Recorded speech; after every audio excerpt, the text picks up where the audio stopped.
Dalam sebuah kisah begini, kematian pernah bertanya kepada kehidupan, mengapa orang-orang bisa mencintaimu?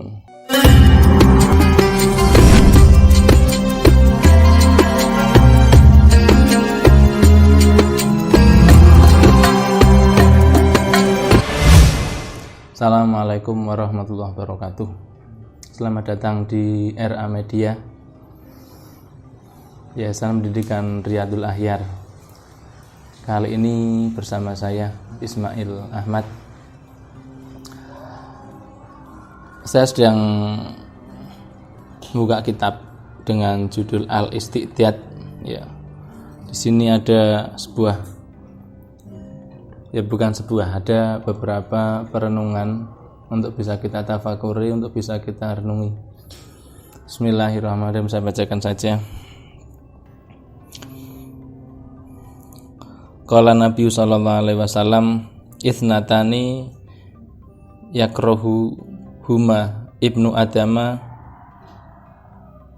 yakrahul mauta fal mautu khairul lil mu'minin minal fitnah wa yakrahu qillatal mali wa qillatul mali aqallul hisab." Kanjeng Nabi dawuh begini, ada dua perkara yang sangat dibenci oleh manusia, yang sangat dibenci oleh anak Adam. Padahal dua perkara itu adalah perkara yang benar, perkara yang hak. Dua perkara itu apa? Pertama adalah kematian dan yang kedua adalah kemiskinan. Dua hal itu yang amat dibenci dan sangat ditakuti oleh manusia. Sekarang begini, orang sangat takut akan kematian. Kenapa? Karena kematian adalah pemisah antara kebahagiaan manusia ketika di dunia, dan manusia akan berhadapan dengan kenyataan berupa apa? Berupa mati. Kematian itu yang memisahkan manusia dengan harta bendanya. Kematian itu yang memisahkan manusia dengan keluarganya. Kematian itu memisahkan manusia dengan apa-apa yang mereka cintai. Orang menganggap demikian. Padahal apa? Fal mautu khairun lil mu'mini. Bahwa kematian itu adalah suatu yang baik bagi orang mukmin. Kenapa? Karena kematian adalah saat di mana seorang hamba akan bertemu dengan kekasihnya, yakni Tuhannya.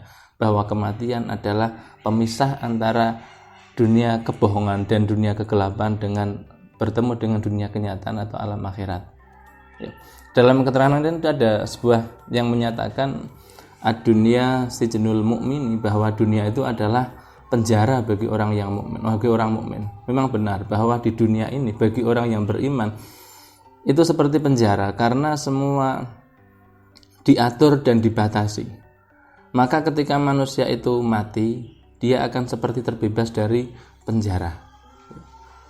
Bagi orang yang beriman akan seperti itu. Bagi orang beriman, kematian adalah saat seorang hamba bertemu dengan Tuhannya, dan tidak ada yang paling membahagiakan seorang hamba kecuali bertemu dengan Tuhannya atau bertemu dengan kekasihnya. Nah, ketika ada seseorang yang masih merasa takut akan kematian, itu pasti karena dipenuhi dengan keinginan-keinginan duniawi, keinginan kesenangan yang dianggap akan seperti itu terus, padahal tidak.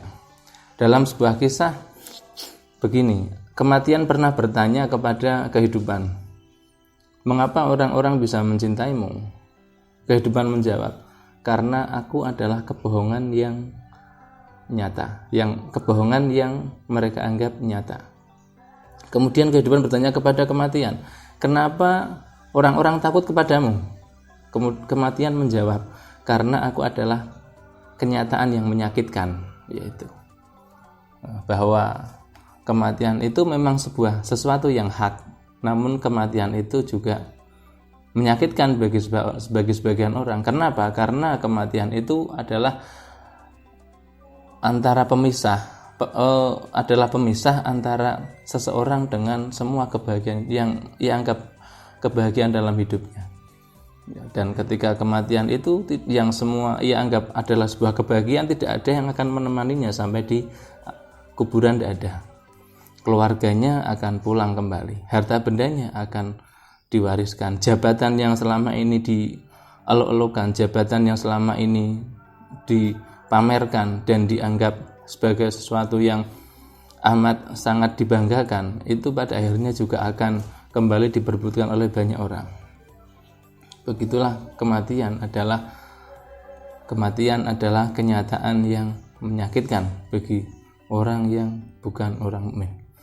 Kemudian yang kedua, Kanjeng Nabi dawuh, ada dua hal yang amat dibenci oleh manusia. Yang kedua adalah apa selain kematian? Adalah kemiskinan, wakilatul mali. Bahwa sedikitnya harta benda itu sangat ditakuti oleh manusia, sangat ditakuti oleh anak Adam. Kemiskinan adalah salah satu hal yang sangat dibenci oleh manusia. Padahal apa? Padahal wakilatul mali aqallul hisab. Padahal sedikitnya harta benda, kemiskinan di dunia akan meringankan ketika manusia itu kelak di alam akhirat. Kenapa? Karena sedikitnya harta benda atau kemiskinan di dunia akan menjadikannya ringan dalam hisab. Ya. Demikianlah dua hal yang amat dibenci oleh manusia, tapi dua hal itulah yang sebetulnya baik untuk manusia. Yang pertama adalah kematian dan yang kedua adalah qillatul mal atau kemiskinan. Semoga bisa dijadikan untuk renungan untuk kita semua, agar kita lebih bisa bertafakur untuk melihat diri lebih jauh, untuk bisa mengukur diri lebih jauh, dan pada akhirnya untuk al-istiqdad atau untuk bersiap-siap dalam menghadapi kematian. Assalamualaikum warahmatullahi wabarakatuh.